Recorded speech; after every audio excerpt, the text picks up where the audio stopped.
Bom dia, boa tarde, boa noite a todos. Sejam muito bem-vindos ao Health Talks aqui da Sandbox. A gente vai ter uma rodada hoje especial aqui falando de varejo, então um tema diferente. Normalmente a gente está falando bastante de saúde suplementar, do avanço da indústria, novas tecnologias, e hoje a gente está aqui num grupo seleto para poder discutir isso. Eu sou o Fernando Risso, sou o Head de Life Science da Sandbox. Estamos nessa jornada aqui há algum tempo já, levando aí informação e novos dados para a indústria farmacêutica, principalmente. E aqui com a gente está o Ricardo, nosso CEO, que vai aí também introduzir nosso grande convidado. Boa, hoje a gente vai fazer uma menção honrosa ao Alê, né? Que não veio dessa vez. O Alê, fica um abraço para ele. Tá de férias, mas na próxima ele vai aparecer aqui. E hoje a gente tem o prazer aqui de receber o Rudy. O Rudy é o CEO da PedBot. É uma empresa especializada aí no varejo farmacêutico, vamos chamar assim. Vou deixar ele se apresentar com um pouco mais de calma. E já vou passar a bola, mas para provocar na largada, né? Já avisar assim, a gente não vai falar das grandes marcas, né? Das grandes redes. A gente vai falar daqueles 50% da receita ou do dinheiro que roda não nos grandes varejistas, mas nos varejistas que a gente chama de long tail, né, Rudy? Legal. Então, por favor, se apresenta aí. E a gente começa o bate-papo a partir desse ponto aí de referência do pessoal que está assistindo hoje. Perfeito. Primeiramente, prazer aí em estar com vocês. Obrigado pelo convite.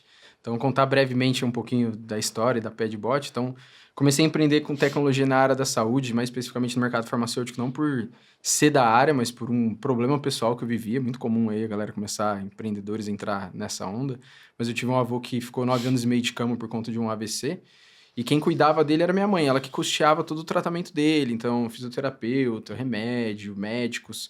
E aí uma das coisas que ela fazia, ela tinha uma planilha do Excel com todos os produtos que ele usava de farmácia. Eu moro no interior de São Paulo, tinha coisas que às vezes não era tão fácil achar, como por exemplo suplemento de sonda, né? Ele não conseguia se alimentar.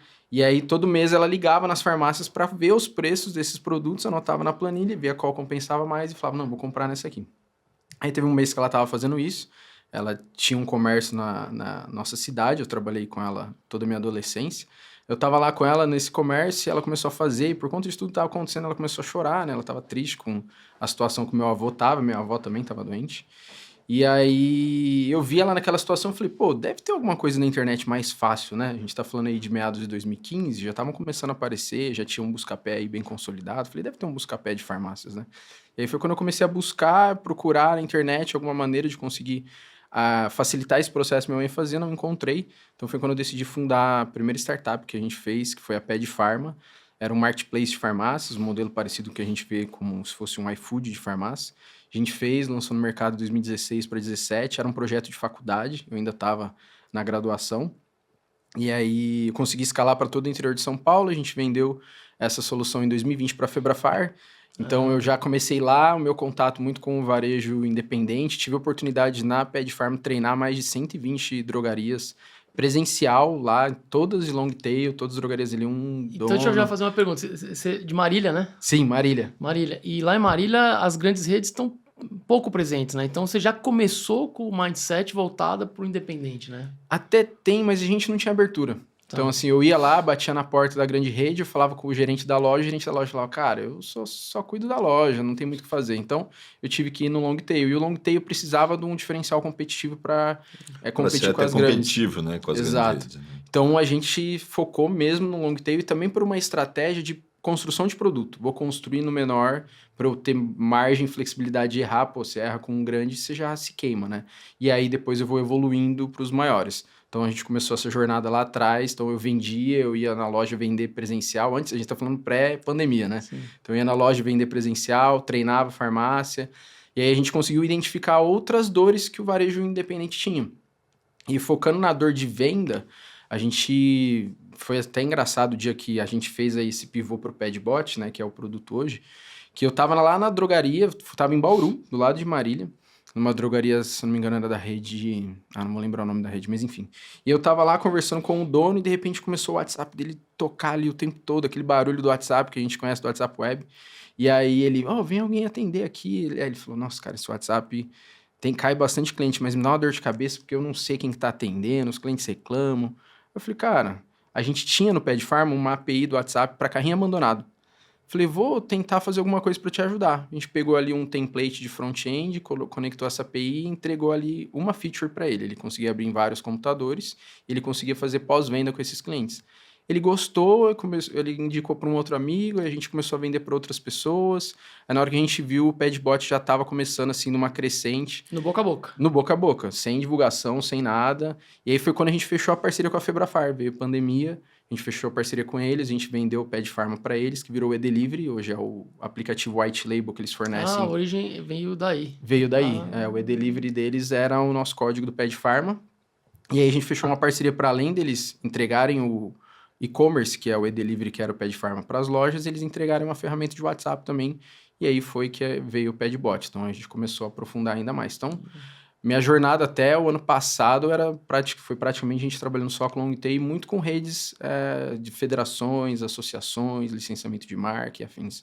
Então, assim, fantástico, brevemente, né? Essa foi a jornada que a gente percorreu até aqui. Isso que é um verdadeiro market fit, né? Porque você viu a dor ali, já fez um ajuste rápido, uma featurezinha, botou para rodar e no boca a boca a coisa pegou, Sim. né? Em 6 meses a receita do Padbot já estava ultrapassando a Pad Pharma e não dá para fazer tudo, né? A gente tinha essa consciência. Então, nós preferimos focar, até porque a gente viu que o mercado de chat e-commerce ia aquecer muito no Brasil. Eu me inspirei muito no case do WeChat na China, que eu vi o que ele tinha, a dimensão que ele se tornou lá, e eu vi a granularidade que o WhatsApp tinha no Brasil. Então, eu uso muito o exemplo de familiares, né? Meu pai nunca conseguiu comprar no Pad Pharma. Ele não conseguia usar o aplicativo, mas no WhatsApp ele conversa, manda figurinha, pergunta se eu tô bem todo dia. Então a gente queria atender essa galera. Para contextualizar, o WeChat é aquele aplicativo, né? Que tem de tudo, né? Sim. Lá na China, que vai do Uber a meio de pagamento, Exato. banco, é tudo uma coisa tudo só. E ele começou como um aplicativo de mensageria. E a tese do WhatsApp para o Brasil é parecida. Eles querem... Tanto que hoje já tem esse conceito de uma loja dentro do WhatsApp. Sim. Então, Sim. a gente cria loja para o varejista dentro do até WhatsApp. meio de pagamento, né? Eles estão começando a migrar agora, querer virar um meio de pagamento de fato. Sim. Então, já estão evolução, sem a menor transacionando. dúvida. A gente já está usando agora uma feature nova no pagamento via Pix, tudo passando pela Meta. Então, é bem legal. Aí a gente viu essa oportunidade de conseguir atender uma abrangência maior de pessoas, porque na solução anterior a gente sempre travava ali até uma certa idade, um certo nível social, classe social, né? Então a gente queria atender aquele cara que mora na comunidade, aquele idoso que não consegue usar aplicativo, e aí a gente viu que construir uma solução para o WhatsApp, além de beneficiar o long tail, que nenhuma rede estava olhando para isso, nenhuma grande rede, a gente conseguiria impactar o consumidor que está na outra ponta, que foi o começo de tudo, né? O nosso propósito sempre foi não só construir tecnologia em si, mas construir uma tecnologia que mudasse a vida das pessoas da maneira que fosse. Fantástico, né? Então, aí estou entendendo que o teu indicador de sucesso para quem estava te comprando era o quanto ele vendia a mais, ou ele dava conta de vender. Sim.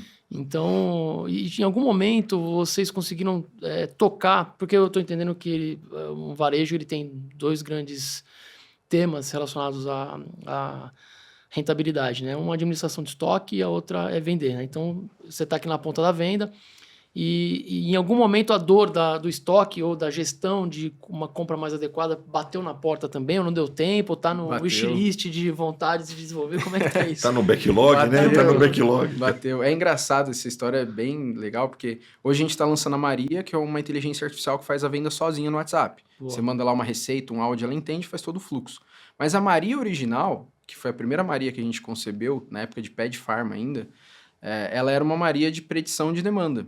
Era um algoritmo, né, um machine learning na época, a gente trabalhou com regressão linear, regressão logística, árvore de decisão. Ela tinha no Python, mas tinha uma base grande no Excel, demorava 20 minutos para fazer o cálculo, era muito engraçado. Que a ideia era conseguir prever a demanda, porque quando a gente aprofundou na loja, todo mundo trouxe isso como uma das maiores dores. Sim. De eu conseguir gerenciar meu estoque, de eu prevenir de ter ruptura, que os lojistas falavam muito disso, né? Sim. Porque a gente, estando lá junto com ele, conseguia identificar essas dores da venda, mas via essa dor antes, né? Que era a dor da compra e da gestão do estoque. Então, a primeira Maria que a gente quis desenvolver foi essa. Só que a gente se esbarrou? Necessidade de dados. Então, a Padbot, ela veio muito com a proposta também da gente conseguir gerar uma montanha de dados para a gente poder, no futuro, entrar em gestão. Porque a gente conseguiria da ponta para trás, da venda para trás. Hoje a gente tem 33 milhões de atendimentos que foram feitos já na nossa solução. Então, A nossa IA, ela já sabe como conversar com o cliente, então ela já sabe como o cliente gosta de ser atendido, o específico cliente. Então lá atrás a gente viu essa dor, mas a gente não tinha ainda corpo para chegar nela e nem dado para a gente conseguir construir algo do jeito que a gente gostaria lá atrás, né? Tá. Mas existiu-se sim essa visão há muito Deixa eu tempo. pegar o ponto da Maria, então, porque acho que a Legal. Maria é um game changer, né? Na Sim. forma como as coisas estão acontecendo e relacionamento, né? Entre o B2C mesmo, né? O business com os consumidores. E você bem falou, né? Se usar machine learning, talvez há 6 meses atrás, hoje já é a Maria, já no outro patamar, né? Sim. Lógico, gastou um belo tempo e dinheiro fazendo treinamento da Maria, né? A gente fica nominando, Sim. né? Inteligência artificial, mas é isso. E o meu ponto é que eu queria ver assim, o quanto tempo demorou para você poder treinar a Maria, né? A inteligência artificial para fazer o atendimento na ponta.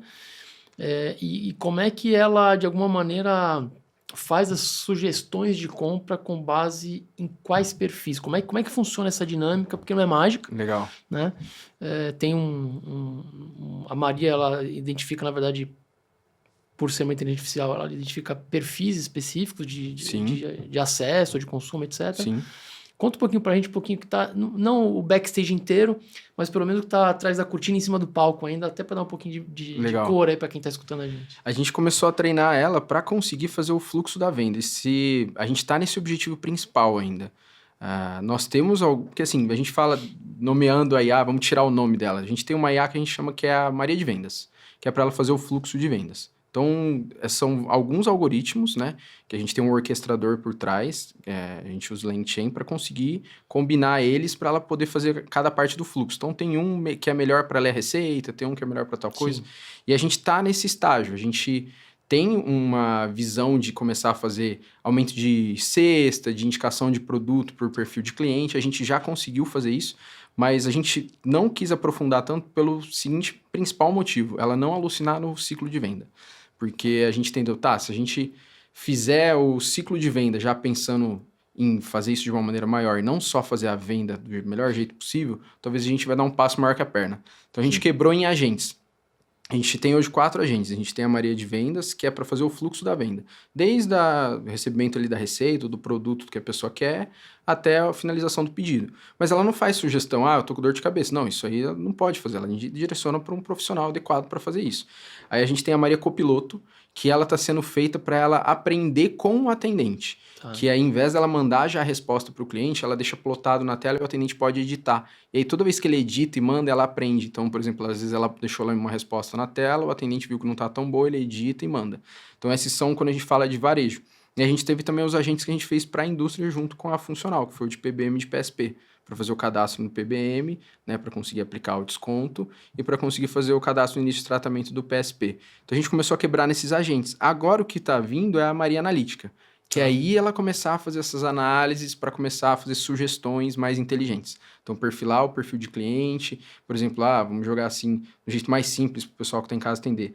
Uma mulher que tem um filho pequeno, vai comprar uma fralda, ela vê pelo histórico dessa mulher que ela tende a poder comprar ali um talco, um creme para o bebê e ela oferece isso. Aí vai ser a Maria Analítica que ela vai começar a fazer esse tipo de sugestão. Perfeito. Mas hoje a gente ainda não quis aprofundar propositalmente para aumentar o nível de conversão do fluxo. A gente chegou ali numa taxa de 16,77% de conversão dela sozinha, que já é mais do que tinham concorrentes no mercado que estavam fazendo 12%, 13%. E nosso objetivo é conseguir fazer ela converter 20% sozinha. Quando ela estiver convertendo 20% sozinha, atendendo bem o cliente, a gente começa a inserir esse novo agente que é o analítico. Não, legal. Então, acho que em termos de estratégia de produto, né, de colocar em prática, a gente na Sandbox faz uma coisa parecida no sentido de que a gente tem uma visão de longo prazo, que você falou de gestão, quero voltar daqui a pouco. Sim.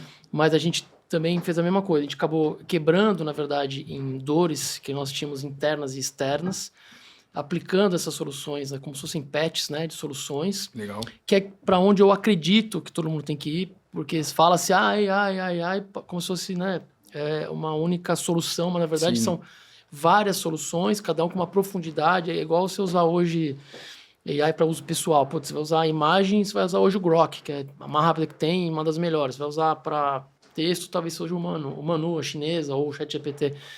Então, para cada demanda você tem, na verdade, paths diferentes, né? Que você vai testando, acho que você fez a mesma coisa, até identificar uma que melhor atende. Exato. Mas existe uma visão de longo prazo. Então, a visão, por exemplo, lá na Sandbox, a gente tem uma visão de longo prazo, onde toda a operação da empresa ela vai ter que estar inserida naquilo e dos clientes, portanto, também. Legal.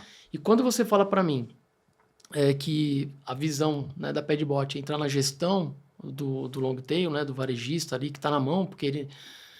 Putz, ou é um negócio de família, ou ele empreendeu, ou o cara não tem formação e, de fato, tem uma função social até. Ou ele é farmacêutico, formado em farmacêutico, farmácia. tá com a barriga ali, montou o negócio dele e tal. Quando você fala de ir para gestão, e aí eu vou botar uma pimenta aqui, a gente conversou aqui antes de gravar, né? Assim, quantidade de sistemas de gestão de farmácias, ainda mais é uma coisa insana. Sim. Porque não é altamente complexo e isso pulverizou o mercado de sistemas. Como é que você consegue enxergar, porque é um trabalho de formiguinha, você pensar numa ferramenta de gestão, depois que as várias Marias vão se, né, juntando todas, numa realidade como essa, que é com sistemas altamente pulverizados que você vai ter que botar para dentro em algum momento. Sim. Você consegue já ver hoje um caminho, não vale contar que você vai devagarzinho aos poucos, que essa resposta é a básica. A gente vai quebrar devagarzinho, fazer ali. Mas sim, eu acho que um dos maiores problemas que a gente tem no mercado, a gente mapeou isso em pesquisas, é a operabilidade dos dados. Então, o dado que está lá na farmácia, principalmente nas farmácias long tail, ele tá lá. Ele tá lá naquele CPU, lá na loja, e se derrubar um copo de café naquele CPU, acabou a vida do cara. Então isso é uma dor muito grande que existe no mercado como um todo. Talvez ele não acabe a vida dele, porque ele nem sabe a relevância do dado que tá aqui. Exato. Tem uns que vão ficar até felizes. Ele vai tocar, vai ligar pro distribuidor e falar, me dá o que você mandou no mês passado, manda de novo. Que eu não sei mais o que eu tenho, mas ele não vai conseguir fazer venda, não vai conseguir emitir nota fiscal, não vai conseguir dar baixa no produto no estoque. Sim. E a maior parte dos RPs hoje são assim, tem uns ou outros que estão começando a jogar alguma coisa em cloud, mas eles montam a mesma infraestrutura de banco de dados que eles têm naquela máquina local na cloud. Então isso não é tecnicamente algo escalável, você dar uma adaptada ali só para você não depender do ambiente físico. Ele tem um backup, na verdade ele monta um backup, né? Sim, exato. E hoje o que a gente já faz na Padbot? Para a Maria conseguir fazer o fluxo da venda, eu preciso ter acesso ao estoque do cara. Então eu preciso ter acesso ao estoque dele em tempo real. Então a gente criou um outro produto, que a gente chama ele de integrador, ou apelidado carinhosamente dentro da empresa de chupa-cabra, que ele fica lá na loja para ele puxar esses dados, sincronizar com uma API, essa API sincronizar com o Padbot, para a gente conseguir fazer esse fluxo da venda na Maria e, consequentemente, não travar durante a operação. Então, esse é um dos primeiros caminhos que precisa para conseguir apoiar a farmácia em gestão, é você ter acesso ao que ele tem lá na loja.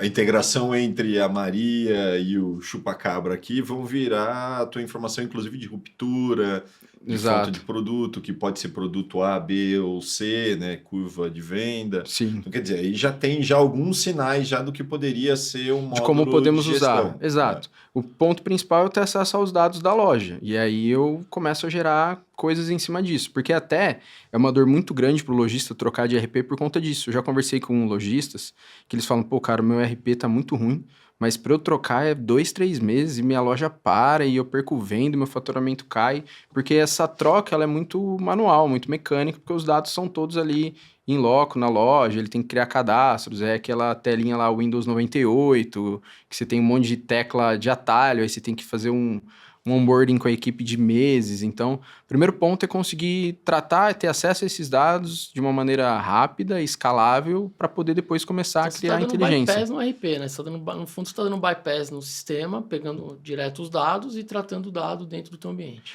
Hoje a gente não faz nada disso, mas é uma perspectiva de longo prazo que daria para ser feita.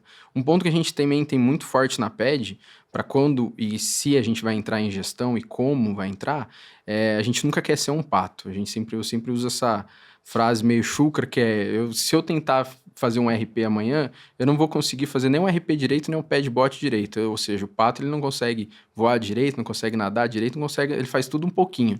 Então a gente não quer ser isso, a gente quer ser a melhor ferramenta de vendas online para farmácia. Depois que isso está extremamente consolidado, se tiver ponte e visão e oportunidade de resolver a gestão deles, que tem muita dor, a gente tem interesse em participar, em estar junto de alguma maneira, mas como exatamente, se a gente vai virar um RP, é muito intrínseco de dizer, muito longo prazo, né? O nosso foco principal é, vou fazer aqui o cara vender muito bem e gerar insights com o que ele tem no Padbot, que já é muita coisa. Então, por exemplo, toda venda que ele faz no WhatsApp, se ele tiver alguma ruptura, a gente tem um mecanismo na Padbot dele captar, porque vamos colocar o cenário dele na loja. O cliente vai na loja, então vai lá o paciente, ele fala, eu queria um dipirona do laboratório X. Aí o atendente fala, não, eu tenho do Y.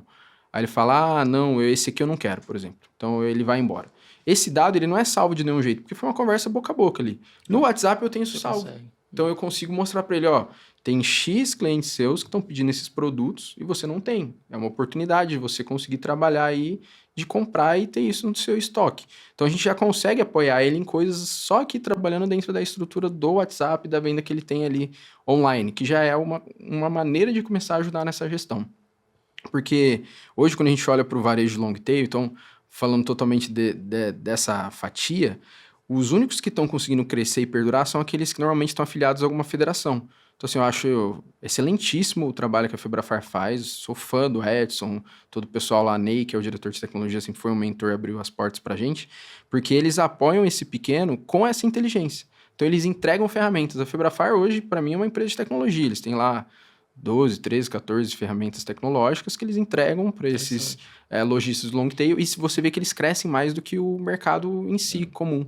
Tava lá com o Edson, fiz uma live com ele mês passado, e ele passou um pouco dos dados de mercado. E é impressionante como eles conseguem competir até com as grandes redes em termos de crescimento. Eles cresceram muito em algumas categorias específicas, porque tem esse apoio de gestão, que é o que você falou, Ricardo. Normalmente o cara que fundou uma farmácia, ele é um farmacêutico, saiu ali, às vezes trabalhou 10 anos numa RAI, e falou, agora eu vou fazer minha farmácia, ele monta, mas ele não tem base de gestão. Ele não foi ensinado a fazer DRE, fluxo de caixa, ele não foi ensinado a mapear indicadores operacionais da empresa dele para fazer indicadores de processo, por exemplo. Então, esse cara, ele precisa de um apoio. E o Brasil é um mercado muito legal, porque a gente tem isso bem difundido dentro da estrutura do mercado farmacêutico que não tem em outros países, né? Tudo bem que são totalmente cenários diferentes, mas a gente tem redes associadas, como por exemplo Febrafar tem lá 60 redes, Abrafad, tem várias outras nesse sentido, que aí eles conseguem dar esse apoio para o lojista que está lá na ponta e dar um impacto totalmente diferente. Quando você olha para os 100% independentes, é a fatia que mais fecha a loja. Que é aquele que mais fale e o cara realmente perde o negócio dele. Sim. Porque ele não tem um apoio estratégico para conseguir crescer nesse mercado acelerado que a gente tem hoje em dia. E você acha que a indústria farmacêutica, quando olha esse movimento, a Padbot pode ser, inclusive, um canal de acesso? Porque eles não conseguem chegar, né, nos independentes, né? Sim. A gente chegou a rodar uma POC com algumas indústrias, da gente conseguir fazer trade via WhatsApp direto do número da loja. Então, é uma possibilidade da indústria incentivá-los. Uma outra opção que a gente... Então quer dizer, o trade, quer dizer, a reposição do estoque utilizando a ferramenta da Padbot via WhatsApp. Exato. Tanto conversando com a indústria quanto conversando com o paciente. Ou fazer também iniciativas, também a gente já conversou em algumas vezes, de fazer marketing via o número da loja também. Então, eu tenho uma promoção aqui, a indústria vai fazer o lançamento do produto X. Em vez dele fazer esse lançamento do número dele, no canal dele, ele fecha lá com algumas redes e faz esse lançamento em loja. Vai lá, põe as gôndolas, põe o banner lá na loja. A gente tá tendo até as lojas mudando a fachada agora, né? Que tá super legal, o cara muda a fachada inteira da loja com aquele produto novo da indústria. A gente tá tendo bastante, acho que daquele protetor labial da CIMED, o CarMed, se eu não me engano, né? E aí, então, dá para fazer isso também dentro do canal do WhatsApp. Então, ele conversar do número da loja com os clientes daquela loja do produto dele. Então, é uma opção que a gente já conversou com a indústria nesse sentido. Tem várias outras frentes. E foi importante a nossa M&A com a Funcional em 2023, porque a gente conseguiu ter acesso, né? E começar a conversar com a indústria e entender a dor deles, que antes a gente não tinha. Voltando só um pouquinho antes, hoje o Padbot, sei lá, seus principais clientes de carteira, quanto que representa da venda toda hoje dele? Você diz long tail ou das grandes redes? Dos caras de long tail, principalmente. Hoje o long tail ainda é a nossa maior base da PED. A gente começou a ir mais forte para as redes maiores, redes Abrafarma, no ano passado. Perfeito. Ano passado que a gente trouxe para a base Venâncio, Indiana, Santa Lúcia. Que já são redes consolidadas. Já são redes consolidadas. Começamos esse ano a rodar POC com o DPSP, então aí a gente começou a entrar um pouco mais nesses maiores. Mas a maior parte da nossa base disparada é long tail. Hoje são 3.200 e bolinhas drogarias, pode colocar aí 2.500, mais ou menos, são long tail, espalhados por todo o Brasil. Não, e o interessante é, acho que pós-pandemia também teve uma mudança de hábito de compra, né? Então, Sim. Muita gente que ia no ponto de venda não comprava online e agora é engraçado, né? O preço melhor muitas vezes é no online, né? Não sei se aconteceu já com você de ir numa grande rede, você vai lá, consulta o preço, o balconista no app te é mais fala, barato. compra no app aqui e retira aqui comigo, né? Então, cara, é uma coisa de louco, mas tem uma oferta agora sendo muito mais forte para compra online, via e-commerce e tudo mais. Sim. E aí é uma tendência que faz muito sentido para compra via WhatsApp, né? Sim. Então, quer dizer, um canal que tá crescendo também, acho que é, sei lá, 1/4, 1/5 da venda já indo para online é que cresce mais rápido. Que cresce mais rápido e que satisfaz mais os clientes. Uma outra coisa que a gente viu quando a gente migrou do marketplace que a gente tinha, modelo e-commerce para WhatsApp, é a dinâmica da venda no mercado farmacêutico. Quando você vai comprar um lanche lá, sei lá, eu quero comprar um cheeseburger, mas eu quero ele sem o queijo. Eu vou lá, falo sem queijo, compro. Quando você vai comprar um medicamento, na maior parte das vezes, vamos tirar o cenário nosso aqui, estudados, Ricardo médico, conhece tudo sobre medicamento. Vamos pegar aquela faxineira de 56 anos que mora numa comunidade no interior de São Paulo, em Marília. Ela vai chegar na farmácia, aquele cara, para ele é o cara que vai conseguir indicar como ela tomar aquele remédio, que ela nem sabe o que está escrito na receita. Então, essa aproximação, por ser um atendimento de saúde, faz com que o WhatsApp seja um canal satisfatório para o paciente. Tanto que o NPS de WhatsApp é muito alto. A gente compilou o NPS agora de uma grande rede que está usando, deu 76, se eu não me engano. Assim, o NPS que os clientes dão mesmo. Para varejo farmacêutico é top. É muito alto, né? Muito porque alto. tem essa aproximação. O cara consegue, eu quero falar com o José, que é o farmacêutico da loja 3. Ele consegue mandar mensagem para a loja 3, falar com o José. O José vai falar, ô Maria, que saudade de você. Essa receita está escrito isso e isso, esse remédio é esse. Mas tem o genérico, que é mais barato, você vai gastar menos, vai ter o mesmo efeito. Então, tem esse tipo de comunicação que você não consegue em outros canais. O WhatsApp, ele dá a oportunidade disso. Então, foi um dos pontos que a gente também viu. Além de incluir toda a faixa de pessoas, o WhatsApp ele gera essa aproximação com o consumidor, que outros canais acabam não acontecendo, e o cenário de compra no mercado farmacêutico especificamente pede isso, porque você se sente muito mais cuidado ali pelo profissional de saúde que está na ponta. Legal, Rudi. Aí, dando um out, assim, em termos de mercado, grandes redes, se não me engano, estão operando com 25% já online, né? Do total de receita. Como é que funciona hoje para os teus clientes no long tail? Bate 10, 15 ou já está... Como é que está essa curva de crescimento de vendas online versus presencial? Legal. É bem diferente, assim, não tem um padrão exato, mas a maior parte está beirando aí 25%, 20% de vendas, mas tem farmácias que 90% é WhatsApp. É mesmo? O cara aproveitou a onda da pandemia, se estruturou, montou um delivery legal, montou uma rede de entrega e distribuição na cidade igual dele. Aqueles restaurantes fechados, o cara só pega igual o delivery. Dark Kitchen, o cara tem ali uma portinha e a maior parte ele faz entrega. Pô, interessante. Trabalha muito forte, às vezes, dermo, parte de higiene e beleza, suplementação. Tem mais margem, né, geralmente. Tem mais margem, pode fazer entrega, porque tem medicamentos que você precisa da retenção da receita para dispensação, né? Mas esse business é outro business, né? Sim. Porque aí é um cara mais estruturado, tem visão, tem estratégia, deve estar investindo em marketing, assim mídia. como manipulação. Farmácia de manipulação e homeopatia, se você conversar com a maior parte deles, todos que eu conversei, disparado o WhatsApp é o principal canal de vendas deles. Mas de forma desestruturada ainda, né? Muito de forma desestruturada. Raça, né? Eu compro suplemento, é atendimento WhatsApp, mas é o Maicon lá que me atende até hoje, que eu sei quem é, eu ligo para ele. Que a complexidade é um pouquinho maior, porque eles precisam manipular a forma por trás. Então, a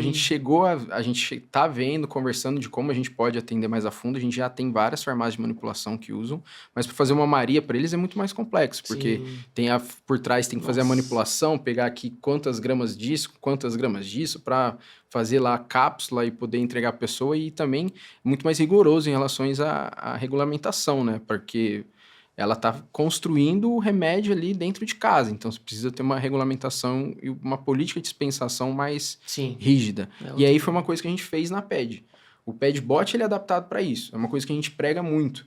Quando a gente começou a atender muito cliente, eu comecei a perceber o cara vendendo remédio que não podia, entregando, e a gente fez a ferramenta não deixar acontecer isso. Então, se ele tentar vender um Rivotril... Tarja preta, por exemplo, que precisa de retenção, ele não vai conseguir. Automaticamente, o PEDBot faz com que aquela venda seja para retirada em loja.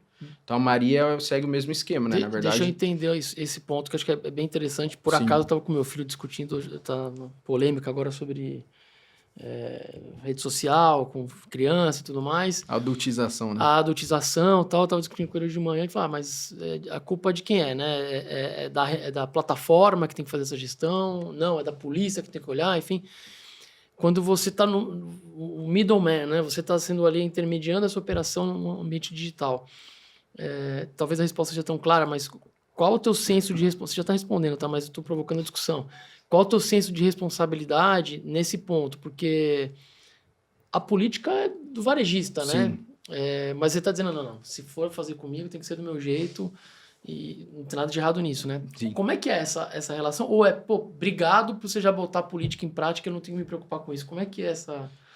Tem os dois lados, né? Existem clientes que vão querer usar do jeito dele, ele vai falar, não, quero fazer do meu jeito. Vende aí... Ou se você não quiser, eu vou pro concorrente. Mas...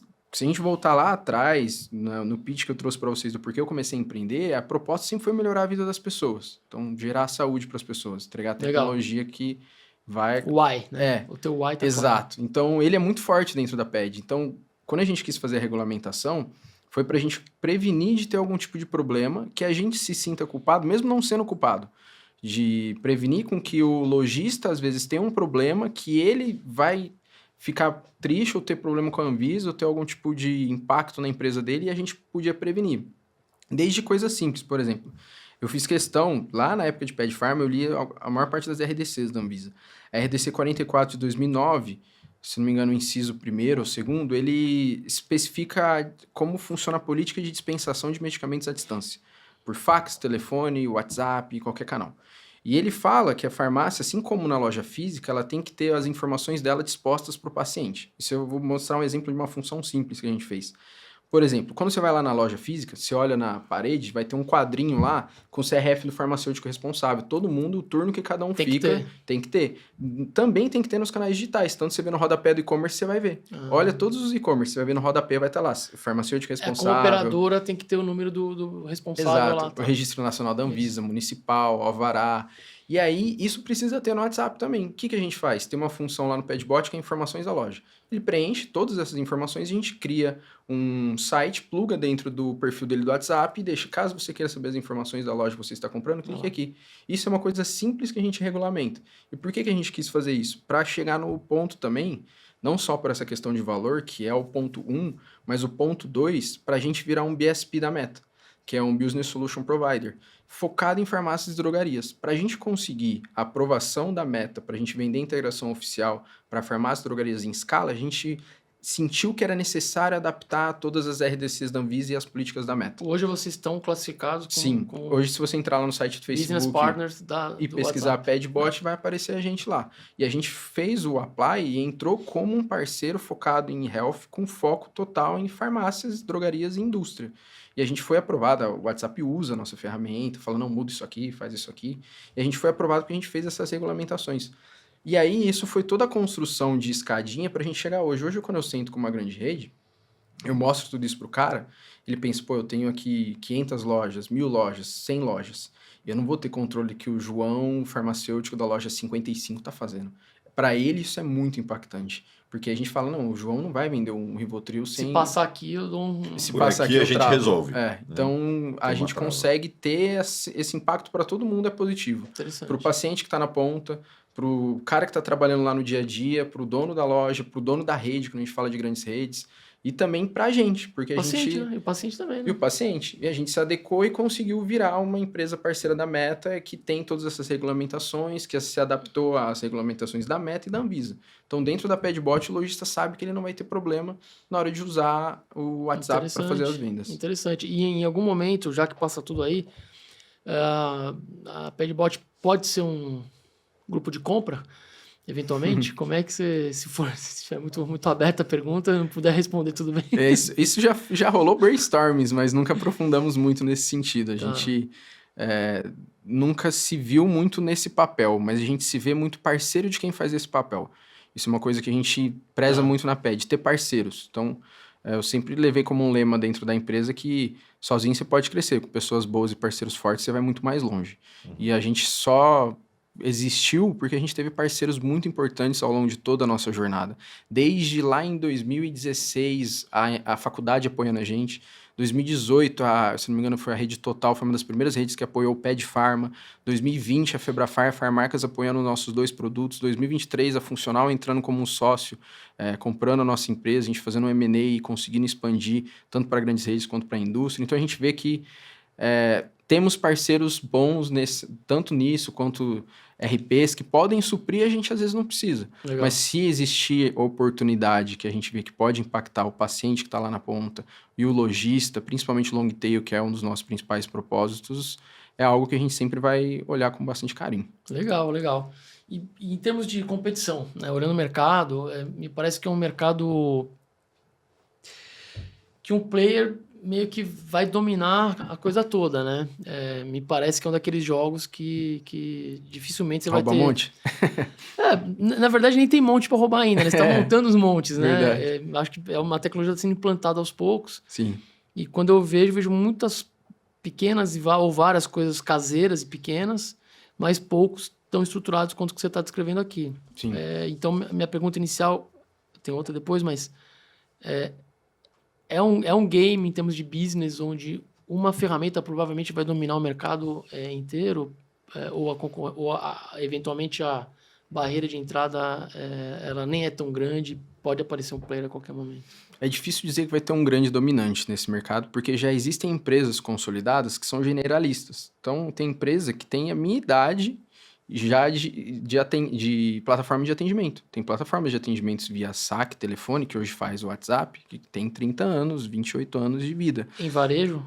Em varejo. Para farmácia? Não nichado. Aí que entra o X da questão. Existem plataformas generalistas. Então, eu atendo todo tipo de nicho. Eu atendo mercado, atendo farmácia, atendo loja de material de construção, loja de pneu. Mas o pequeno varejista do interior, ou o long tail que a gente está falando aqui, ele não bate na porta de uma empresa, me ajuda aqui a fazer a gestão ou a vender mais, não bate. Às vezes ele cai num ads, num patrocinado, às vezes ele faz uma busca no Google, e aí ele fala, plataforma de WhatsApp, ele acha lá uma plataforma dessa generalista. Mas não é robotizado, quer dizer, aí estamos falando de um ser humano usando... Um ser humano usando, que é o estágio que está hoje. A gente não tem ainda uma ferramenta com uma IA tão difundida. A gente fez o primeiro agente de IA de venda focado no mercado farmacêutico. Tá. Tem agentes de IA que atendem farmácia, mas o cara, ao mesmo tempo que ele atende a farmácia, ele atende uma loja de pneu. Então, essa especialização de nicho é algo que vai ser muito forte. Essa tecnologia da Maria, então, não existe, por exemplo, no canal alimentar ou em outros canais que, inclusive, tem um a gente não atende, mas existem já IAs que fazem isso para outros nichos.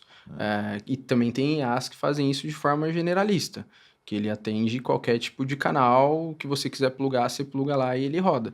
Só que aí a gente quis se posicionar sempre desde o começo só em um único nicho, que é farmácia, drogaria, mercado farmacêutico, agora entrando em indústria, para conseguir conversar com ele de um jeito diferente. Sim. Isso é uma coisa que a gente encontra bastante.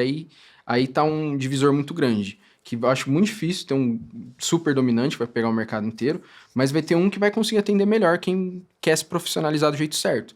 Porque quando eu sento para conversar com algum lojista, tanto pequeno, médio ou grandes redes, todos eles falam a mesma coisa, tanto para mim quanto para minha equipe. É muito difícil eu ter que explicar o meu negócio para o cara que é da ferramenta. Porque se ele pega uma ferramenta generalista, ele tem que explicar como funciona o mercado farmacêutico. E às vezes ele não vai lembrar que a RDC 44 de 2009 fala que ele precisa ter isso aqui.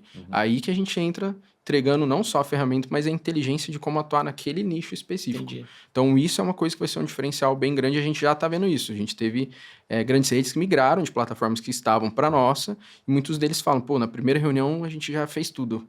A outra ferramenta eu tive que fazer 6, 7 reuniões para ele entender como funcionava o meu negócio. Exato. Entendi. Então esse tipo de nicho de ferramentas, ferramentas nichadas para chat commerce, para e-commerce, para apps, está sendo cada vez mais tendência. E considerando que você não está em 100% do long tail ainda, Ainda? Ainda? Gostei de ouvir isso. Quais são as travas, né, que você vê comercialmente para poder expandir isso de uma maneira agressiva? Mais ou menos, porque eu não sei como é que está a aceleração, mas agressiva, pensando no todo. Porque tem uma questão cultural, Sim. tem uma questão de achar que não precisa, Sim. tem uma questão de achar muito complicado, enfim, tem medo, né? Enfim, tem... o que você está encontrando de resistência, e acho que a palavra certa é objeções, na hora de você expandir comercialmente de forma orgânica, que é a minha pergunta. Isso tem bastante coisa, mas eu acho que se a gente for colocar num bolo, a parte cultural é uma coisa muito forte. Porque o lojista olha para ferramentas assim, às vezes, como custo, não como investimento. Ele não vê que hoje ele converte lá 12%, 10% dos atendimentos que ele já tem. Ele já tem aquele atendimento, o cliente já manda mensagem. O cliente vai mandar mensagem de novo até um certo momento.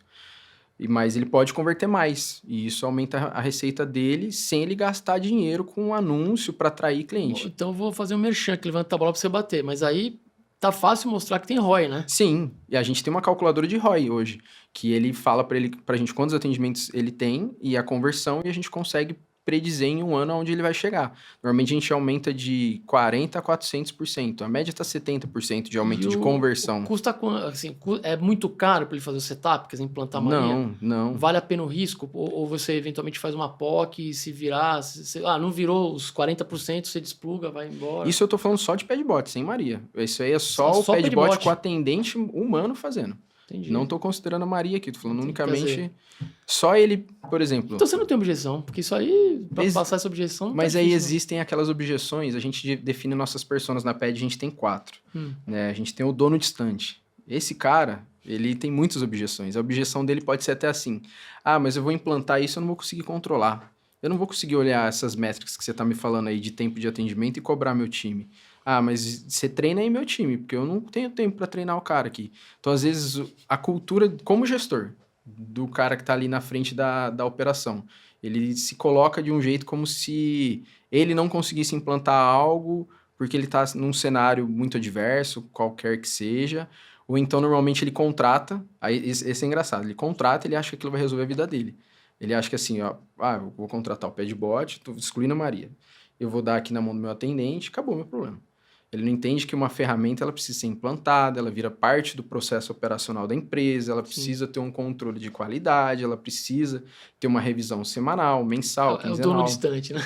É o dono distante. Joga para a equipe e eles se viram. Aí, quando não dá certo, o que acontece? A culpa é do gerente, a culpa é do atendente. A culpa é da operação. Ou da padbot, né? Ou da padbot, exatamente. Então, existe muito essa barreira cultural mesmo. E também do cara que está lá na ponta. Às vezes o atendente fala, a Maria, por exemplo, agora vamos incluir a Maria. A Maria vai roubar meu emprego. Sim. Mas o nosso maior case de sucesso é a Maria mais o humano. A gente tem uma rede que está conseguindo 47% de conversão. É muita coisa. Só que é IA mais humano, não é só IA. A IA está convertendo em torno de 16, 15, 16, e o humano o resto. O que acontece? O cliente manda mensagem, existe uma métrica que é o tempo médio para a primeira resposta. Quanto menor o tempo, maior a chance de conversão. Isso é 100% comprovado. Se você responder o seu cliente nos primeiros 5 minutos, aumenta em 10 vezes a chance dele comprar com você. Caramba. Então a Maria já começa ali a atender, eu quero ver o produto tal, eu quero ver o produto tal. O atendente chega, pega já aquele atendimento mastigado. Já está mais tratado, né? Exato. Quer dizer, já tem provavelmente uma cesta de produto. Montada. Ela já subiu uma receita. Já subiu uma receita, já validou, já buscou os produtos, o cliente já escolheu o que ele quer, eu quero esse... esse shampoo, esse de pirona, ele já montou a cesta, aí o cliente virou e falou assim, mas eu queria retirar semana que vem, terça-feira, 4 horas da tarde. A Maria não consegue programar isso. Sim. Porque aí envolve várias outras coisas. Ainda. Porque você falou aqui, né? Deixa eu voltar um pouco na orquestração que você falou, no produto, né? Você falou da orquestração, né? E com os agentes, né? Agora que estão aí batendo na porta de todo mundo. Porque aí vejo muita confusão também, né? Agora qualquer automação, né? IPA, o pessoal tá chamando de agente. Diz 1% de IA e o resto... Pois é, mas assim, acho que... É um botzinho ali. É porque, na verdade, você tá fazendo uma coisa muito bem feita, né? Pelo que tá me descrevendo, com bastante critério e cuidado. Sim. E a orquestração de algumas inteligências, algumas LLMs diferentes. Exato. Pelo que eu entendi, o que você tá... cada uma faz de melhor, você consegue orquestrar essas inteligências para entregar. Mas os agentes que de fato são autônomos, né? Já vão, na verdade, levar isso para um outro patamar. Sim, eu mas acho aí que não tem muito o que fugir, né? Não tem. Quando vier a era das AGIs, Exato, das exato. super inteligências artificiais, não vai ter muito o que fazer. Elas vão conseguir complementar isso. Mas, mesmo assim, isso já é uma questão mais nossa da PED. Não estou falando visão de mercado. A gente sente que as pessoas valorizam o humano, estando ali, olhando, dando uma pincelada, mostrando que ele está conversando, ele está vendo que a IA está atendendo. Então, na nossa concepção, a IA mais humana é o segredo, é a chave para a venda via WhatsApp, a venda conversacional. Porque o cliente, o paciente quer isso. E eu posso criar o lojista B, se o paciente quiser C, nem eu nem o lojista tem razão. E essa passagem de bastão fica claro na conversa com a Maria? Sim. Olha, agora era a Maria até agora e daqui em diante vai ser o atendente. O João, farmacêutico da Total. Isso é uma das coisas que a gente está mais aprimorando agora. Pro atendente, a gente deixa um resumo. Ó, eu fiz isso, a Maria deixou um resumo para ele. Ó, eu fiz isso, a gente está nessa etapa do atendimento e você precisa fazer isso agora. O que a gente está construindo agora, que é a Maria Kanban, é que ele vai conseguir ver em qual parte do funil que o cliente está. Então o cliente parou na etapa do funil de fazer o pagamento. Ele travou no link de pagamento. Aí o atendente pega e dá continuidade. Não, o cliente parou aqui na montagem da cesta. Para o paciente, a gente sempre se comunica falando que é uma IA logo no começo. Sim. E quando faz a transição, fala, agora eu vou transferir para um atendente. E aí aparece o nome do atendente, tipo, Rudy diz, 2 pontos. E aí ele está conversando com o Rudy ali. Legal. Então ele sabe com quem que ele está conversando, porque vai estar o nome da pessoa Legal. no atendimento.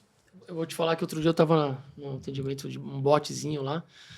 E eu fiquei impressionado com o atendimento. Perguntei, você é humano ou você é uma máquina? Ele falou, não sou humano. Ela não falou que era uma máquina, nem inteligência artificial. Ela falou, não sou humano. Achei interessante a resposta dela, assim. Falou, pelo menos foi sincera, mas fica na dúvida. Fica na sua imaginação o que eu sou, né? Enfim. E aí me leva a uma pergunta de eventual internacionalização da operação, porque a tua resposta foi as pessoas gostam do mix humano no Brasil, talvez na América Latina, mas talvez fora não. Né? Se pega nos Estados Unidos, o pessoal até nem quer falar com humano, tem uma questão de, putz, se eu conseguir me virar automaticamente aqui, é até melhor, né? Vocês olham a expansão internacional, tá no radar, porque absolutamente replicável, né? Sim. A gente tinha uma operação na Colômbia para sugerências que eram sugestões de compra, muito do que você falou ali, mas muito mais para varejo de grande escala lá. E, olha, era uma machine learning, na verdade, a gente fez um treinamento rápido ali com a base deles, mas funcionou muito bem. Legal. A gente ficou com o contrato 5 anos lá. Então, assim, não é difícil replicar. Não estou botando aqui barreiras culturais, comerciais, tá, mas em termos de tecnologia, né? Vocês pensam nisso? Como é que tá? Como é que vai estar? Vamos melhorar a pergunta. Como é que vai estar Maria? Melhora, PedBot daqui a 3 ou 5 anos, é muito longe. 2 anos. Tá difícil fazer planejamento de 1 ano, Tá impossível, mas enfim, sei lá. 2 meses muda tudo. Põe aí trending topics, o que vai acontecer com a PedBot. Legal. Enfim. A gente já mapeou o mercado latino-americano. Existem países que têm total similaridade. A gente sempre mapeia não só o mercado farmacêutico, mas o mercado de WhatsApp, né? Pra gente entrar junto com a meta para atender aquele nicho e aquele mercado específico. Usa bem menos WhatsApp, exato. Tem que ir pro SMS, né? Tem que ir pro SMS, o RCS, que é ou então o iMessage, né? Da Apple, que é o que o pessoal usa. E se a gente for para a Europa, na última pesquisa que eu vi, alguns países usam muito o Facebook Messenger, outros usam alguns outros aplicativos, né? Você vai mais para a parte oriental, o pessoal começa a usar Telegram. Então, a gente mapeia primeiro onde tem aderência com o WhatsApp. E tem países na América Latina que tem. E aí é uma coisa muito engraçada. Os países que têm aderência a esses apps são aqueles que era caro você mandar SMS no passado. Então, tem esse padrão. Pegou, é isso. O Brasil era muito caro a gente mandar SMS. Aí todo mundo começou a usar o WhatsApp. Colômbia é assim, Argentina é assim, México é assim. Então, tem vários países que na América Latina têm oportunidade tanto para WhatsApp quanto para o mercado farmacêutico. E a ideia é a gente conseguir fazer uma expansão internacional num período médio prazo aí de tempo. só que a gente tem muita coisa para fazer ainda no Brasil. O Brasil é um mercado muito grande, não lembro exatamente qual, mas é um dos maiores mercados do mundo, né? E a gente tem uma oportunidade aí de crescer bastante. Falei que eu tô em 3 mil e poucas drogarias, a gente tá falando de 90 mil que tem em todo o território nacional. Então tem um longo caminho para percorrer no Brasil para a gente começar a ir para fora. E a gente vai usar a mesma dinâmica que quando a gente começou com o long tail e foi para as grandes redes. Eu quero primeiro estar muito bom aqui no Brasil, eu quero ser o cara no Brasil, eu quero que não tenham dúvidas que a PedBot é a melhor solução para as farmácias drogarias brasileiras. Quando isso tiver chancelado, eu tenho vontade e força para ir para fora, porque aí eu sei que eu vou chegar lá e falar, eu sou o melhor lá no Brasil, e eu posso ser o melhor aqui no seu país também. Legal, pô, fantástico, fantástico. Rudy, cara, foi super bacana ouvir aí toda a tua experiência, trajetória, acho que a dor também. Acho que algo que ficou muito claro para mim foi a tua visão de olhar para o cliente e ser uma solução de fato, né? Vou aqui fazer uma pergunta meio... Mas você é um cara super jovem e tudo mais. Se fosse dar um recado assim para empreendedores, né? Ou para essa galera que está olhando a gente e falando... Cara, preciso olhar para sei lá, quero mudar de... Começar a empreender, fazer algo diferente, sair do mundo corporativo. O que você daria de recomendação? Tipo, o primeiro passo? Nossa, pergunta difícil, hein? Mas eu acho que o primeiro ponto, que para mim foi mais importante, é ter um propósito claro. Você precisa ter um propósito claro do que você quer fazer. Se você for empreender para ganhar dinheiro, não, eu quero... Ganhar dinheiro é legal. Você melhora a vida da sua família, das pessoas que você ama, isso é importante. Mas você precisa ter um propósito do que você quer gerar de impacto para a sociedade, para o seu cliente, qual dor você quer resolver. Então, acho que primeiro ele tem que entender assim, qual a dor que ele quer resolver, qual o propósito que ele quer levar na vida inteira com ele. E o segundo ponto é ter muita resiliência no processo. Porque a gente bateu um pouco aqui de papo aqui, vocês viram que eu fui de projeto acadêmico para PedFarm, de PedFarm para PedBot, PedBot para Maria, a gente nunca ficou sossegado no que a gente estava fazendo. A Maria, ela é a evolução do PedBot. Se eu não construir um agente de IA para fazer os atendimentos de forma autônoma, alguém vai fazer e minha plataforma, depois de um tempo, não vai mais ter tanto uso. Então, tem que ter essa inquietação, essa resiliência de que você nunca vai chegar na zona de conforto. Porque o empreendedor, ele tem aquela tese, eu tinha essa tese de que, não, quando eu chegar em X, estiver faturando, ganhando bem, aí eu tô tranquilo, aí eu vou poder trabalhar só 8 horas por dia, não vou precisar trabalhar 12 horas por dia, 16 horas. Mas isso não existe, porque se você ficar nessa zona de conforto, alguém vai te engolir em algum momento. E o mercado, ele não é fofinho, amiguinho, vai fazer carinho no seu rosto e falar, obrigado, meu querido. 90% das vezes, você vai ouvir coisas que você não quer, você vai ouvir críticas e você tem que ter resiliência de absorver a crítica que é positiva, excluir a que não é positiva e vida que segue. E o que vai fazer isso é o propósito, cara. Porque assim, eu converso muito disso, muitos amigos meus falam, né? Meus pais tinham 2 comércios na minha cidade, eu fui criado para tocar eles. Com 14 anos eu entrei dentro das empresas e comecei a trabalhar. E eu saí delas para montar um negócio do zero e comecei assim, minha vida, arrisquei tudo, deixei tudo de lado, porque eu tinha um propósito muito forte. E eu fico muito feliz quando eu vejo que está impactando realmente as pessoas que estão lá do outro lado. Não só eles, mas a galera que está na nossa empresa. E a gente traduz tudo isso na PED com o ciclo do PEDIR, que são os nossos valores. Que é um acrônimo, né? PEDIR, são as 5 letras. Então, tudo começou com um grande propósito, que eu queria mudar a vida das pessoas, porque eu vi minha mãe chorando dentro de casa. Só que não adianta você ter um sonho lindo se você não executar, não meter a mão na massa, que é entra o E. Então, você tem que executar, meter a mão na massa, entender que você vai trabalhar ali incansáveis horas e aí entra a dedicação e a disciplina. Acho que vai ter dia que você vai acordar péssimo, que você vai dormir mal, que você vai passar mal, ou sei lá, se só não tá bem psicologicamente, mas você tem que acordar, você tem que executar suas reuniões, você tem que estar ali no dia a dia, fazer o que você tem que fazer. Então, esse ciclo que a gente fala que é do PED, e aí o que acontece quando você tem esses 3 pontos? Você gera inovação, que é o que a gente traz dentro da nossa empresa. Não só inovação no produto, mas no processo, na maneira com que você trata as pessoas, na maneira com que você gere os seus colaboradores, e aí esse ciclo gera resultado.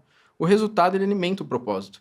Então, quando eu vejo, por exemplo, clientes lá na ponta, pacientes que antes tinham que pegar 3 ônibus para conseguir chegar na farmácia para saber se ele tem um produto ou ligar e ficar lá esperando horas. Hoje ele consegue conversar com uma IA em 10 segundos ele saber se ele tem aquele produto. Eu vejo meu impacto, eu vejo o meu resultado sendo atingido. E aí o propósito, ele é alimentado.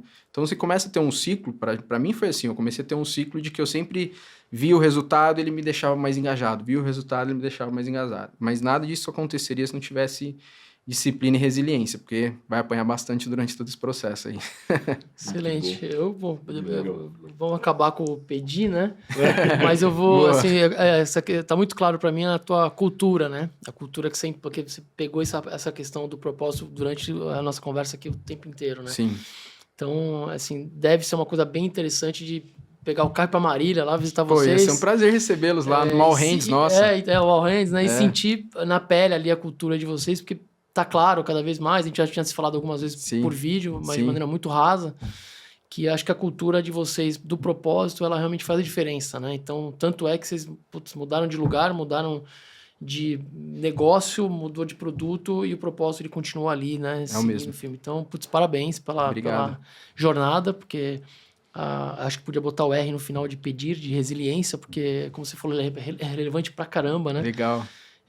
Eu acho que, de alguma maneira, quem está aqui ou no mundo corporativo, ou que está empreendendo, certamente consegue se olhar para você e se inspirar, né? Então, obrigado por ter vindo, queria agradecer. Eu que agradeço. A hora que você estiver pronto para um outro momento da Maria, vamos receber aqui para falar, update. Na última a gente faz uma vai ser um prazer recebê-los em Marília, a gente faz uma All Hands todo trimestre, e é uma All Hands 100% focado em cultura, em compartilhar com a galera toda essa visão. Depois a gente faz um churrascão lá do interior. Eu gostei. Melhor ainda. Aquele boi que matou ali na fazenda do lado de casa ali, já vê carne bem fresquinha. Aí gostei. Gostoso demais. Mas obrigado pela oportunidade de vir aqui contar um pouco da nossa história, do que a gente está fazendo. Fico muito, muito feliz mesmo. Obrigadão hoje. Valeu. Obrigado, pessoal. Tamo junto.